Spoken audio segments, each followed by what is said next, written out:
मैं खाना नहीं बनाऊंगी। माँ, मैं नहीं आ रही रसोई में, बहुत गर्मी हो रही है। बेटी, रसोई में तो तुझे जाना ही होगा, तेरी शादी होने वाली है, तुझे सारा खाना बनाना आना चाहिए। खाना तो मुझे बनाना आता ही है, फिर क्यों आप मुझे परेशान कर रही हो? वैसे भी मेरी शादी इतने अमीर परिवार में हो रही है, वहां मैं खाना नहीं बनाऊंगी। हे भगवान, बेटी ऐसा नहीं बोलते, अपने ससुराल में जाकर खाना तो खुद ही बनाना, इससे सब लोग बहुत खुश होंगे। श्वेता अपनी माँ की ये बात सुनकर अपना मुंह चढ़ाकर वहां से चली जाती है। जिसके बाद कुछ दिन बीत जाते हैं और अब शादी का टाइम आ जाता है। आखिरकार वो दिन आ ही गया जब मेरी शादी एक अमीर परिवार में होने जा रही है, वहां मुझे कोई काम नहीं करने होंगे। श्वेता अपने कमरे में शादी के लिए तैयार हो रही थी, तभी उसकी माँ जाकर उससे कहती है। बेटी, जल्दी से तैयार हो जाओ, बारात आ गई है। बस माँ, मैं तैयार हो गई हूँ, थोड़ी ही देर में आती हूँ। श्वेता तैयार होने के बाद अपने कमरे से बाहर आ जाती है, जहां उसकी कुछ सहेलियां और ललिता उसे शादी के मंडप तक लेकर जाती हैं। अब श्वेता अपने कार्तिक से शादी करके अपने ससुराल आ जाती है। आओ बहू, आ जाओ, तुम्हारा इस घर में स्वागत है। घर के अंदर गृह प्रवेश करते ही जब श्वेता अपने अमीर ससुराल को देखती है तो उसे बहुत खुशी होती है। कितना सुंदर घर है माँ जी, आपने घर तो बहुत अच्छा बनवा रखा है। हाँ बहू, इस घर को कार्तिक ने अपनी पसंद से बनवाया है। चलो तुम यहाँ बैठो, मैं तुम्हारे खाने के लिए कुछ मंगवाती हूँ।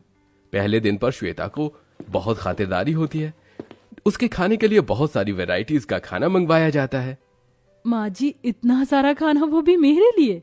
हमारे परिवार में बहू के पहले दिन पर उसकी बहुत सेवा करती हैं, क्योंकि उसके बाद तो बहू पूरे घर की सेवा करती है। अच्छा अच्छा, पहले ही जताया जा रहा है कि आज इन्होंने मुझे बनाकर खिलाया है, तो अब कल से मैं इन्हें बनाकर खिलाऊंगी। ऐसा बिल्कुल नहीं होगा, मैं खाना नहीं बनाऊंगी। इस तरह श्वेता सोच रही थी कि तभी मोनालिका उसे खाना खाने के लिए कहती है।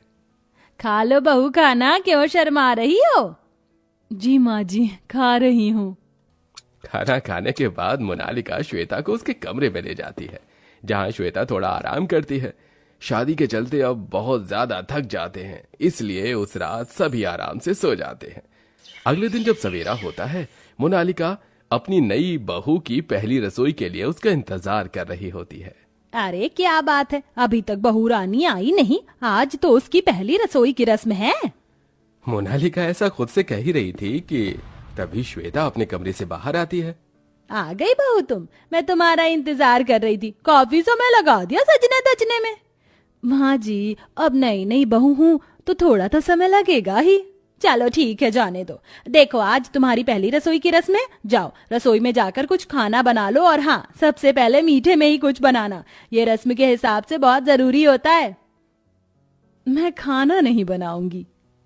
श्वेता के मुंह से यह सुनते ही मोनालिका और वहां खड़े सभी लोग हैरान रह जाते हैं। अरे श्वेता, तुम ऐसा क्यों कह रही हो? पहली रसोई की रस्म के लिए तो सभी लड़कियां बहुत खुश होती हैं। लेकिन मैं खाना बनाने के लिए बिल्कुल भी खुश नहीं हूँ, इसलिए मैं खाना नहीं बनाऊंगी। लेकिन बहू, फिर पहली रसोई का क्या होगा? अरे, घर में इतने सारे नौकर हैं ना माँ जी, उनसे बनवा लीजिए, लेकिन मैं खाना नहीं बनाऊंगी। श्वेता ऐसा कहने के बाद अपने कमरे में चली जाती है। माँ, कोई बात नहीं, शायद वो बहुत ज्यादा थकी हुई है, इसीलिए खाना नहीं बनाना चाहती होगी। अच्छा चलिए, मैं ऑफिस के लिए निकलता हूँ। कार्तिक इतना कहकर ऑफिस के लिए निकल जाता है। इसके बाद मोनालिका अपने घर की शांता से कहकर खाना बनवा लेती है। शांता, एक काम करो, नई बहू रानी के कमरे में उसका खाना भिजवा दो। ठीक है माँ जी, अभी भिजवा देती हूँ। शांता खाना परोस कर श्वेता के कमरे में लेकर जाती है, जिसके बाद वो श्वेता को खाना देती है। बहू रानी, नाश्ता कर लीजिए। खाना देखकर श्वेता बहुत खुश होती है। अरे वाह, अब तो मजा ही आ गया, अब तो बिना मेहनत के ही खाना खाने को मिलेगा। श्वेता को ये कहते हुए शांता सुनती है तो उसे थोड़ा अजीब लगता है, तो वो श्वेता से पूछती है। बहू रानी, बुरा ना मानो तो एक बात पूछ सकती हूँ? हाँ हाँ, पूछो। आप खाना क्यों नहीं बनाना चाहती हो? क्योंकि बचपन में जहाँ मेरी खेलने कूदने की उम्र थी, वहाँ मेरे हाथों में चूल्हा चौका लग गया था। मेरी माँ को पैरालाइज हुआ था और मुझे ही खाना बनाना पड़ता था। मेरी शादी के 2 से 3 साल पहले ही मेरी माँ का इलाज हुआ था और वो ठीक है अब। लेकिन इस दौरान मैं खाना बनाने से बहुत ज्यादा ऊब गई हूँ और अब मैं खाना बिल्कुल नहीं बनाना चाहती। शांता ये सुनकर चुपचाप वहां से चली जाती है। इसी तरह अब रोजाना श्वेता को कोई भी खाना बनाने के लिए कहता तो वो सबको एक ही बात कहती, मैं खाना नहीं बनाऊंगी। ओहो, आज तो शांता आई नहीं, उसकी तबीयत खराब है शायद। फिर आज बहू ही अपने हाथों का कुछ बनाकर खिला ही दे, एक बार पूछ ही लेती हूँ। मोनालिका श्वेता के पास जाती है। बहू, आज शांता काम पर नहीं आई है, उसकी तबीयत खराब है, तुम खाना बना लोगी? मैं खाना नहीं बनाऊंगी। लेकिन बहू, माँ जी, मैंने कहा ना, मैं खाना नहीं बनाऊंगी। मोनालिका ये सुनकर चुपचाप श्वेता के कमरे से बाहर आ जाती है, जिसके बाद वो खुद ही रसोई में जाती है और खाना बनाने लगती है। लो जी, कर लो बात। बहू होने के बाद भी रसोई में मुझे खड़ा होना पड़ रहा है। ये कैसा नसीब है मेरा, पता नहीं बहू के हाथों का खाना कब नसीब होगा। रसोई में खाना बनाते बनाते मोनालिका को एक आइडिया आता है। अगर मैंने कुछ नहीं किया तो बहू इसी तरह फायदा उठाएगी। एक काम करती हूँ, बहू को घर में अकेला छोड़ देती हूँ 2 दिन के लिए। कार्तिक के साथ अपनी बहन के घर होकर आती हूँ। मोनालिका ऐसा सोचकर अपने बेटे को मना लेती है और उसे अपने साथ अपनी बहन के घर ले जाती है। अब घर में श्वेता अकेली रह जाती है। अरे, आज घर में एक भी नौकर नहीं आया, अब खाना कौन बनाएगा? माँ जी भी नहीं है, कार्तिक जी भी माँ जी के साथ ही गए हुए हैं। सुबह का वक्त होता है। श्वेता को भूख लगने लगती है। वो रसोई में जाती है और यहाँ वहां देखने लगती है। अरे, बहुत जोर से भूख लग रही है, खाने को भी कुछ नहीं है, अब मैं क्या करूं? श्वेता को खाने को कुछ नहीं मिलता। वो चुपचाप वापस अपने कमरे में आ जाती है।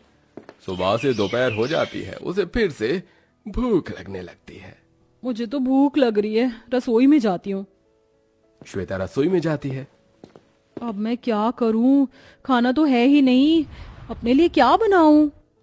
श्वेता अपने लिए खाना बनाने की कोशिश करती है, लेकिन खाना तो बनाना बहुत दूर की बात, वो रसोई में गैस जलाना भी भूल चुकी थी। इतने समय से मैंने कुछ बनाया ही नहीं, मैं तो खाना बनाना ही भूल गई। अब क्या बनाऊं, कैसे बनाऊं, कुछ समझ नहीं आ रहा। श्वेता दोपहर में फिर से रसोई से वापस अपने कमरे में आ जाती है और सो जाती है। शाम को जब वो उठती है तो उसको बहुत तेज भूख लगती है और फिर से रसोई में वो जाती है, लेकिन हर बार की तरह इस बार भी वो कुछ नहीं बना पाती, जिसके चलते वो भूख के मारे वहीं बेहोश हो जाती है। उसी वक्त कार्तिक और मोनालिका घर लौट आते हैं। अरे बहू बहू बहू, ये क्या, ये तो बेहोश हो गई, जल्दी से इसे डॉक्टर के पास लेकर चलते हैं।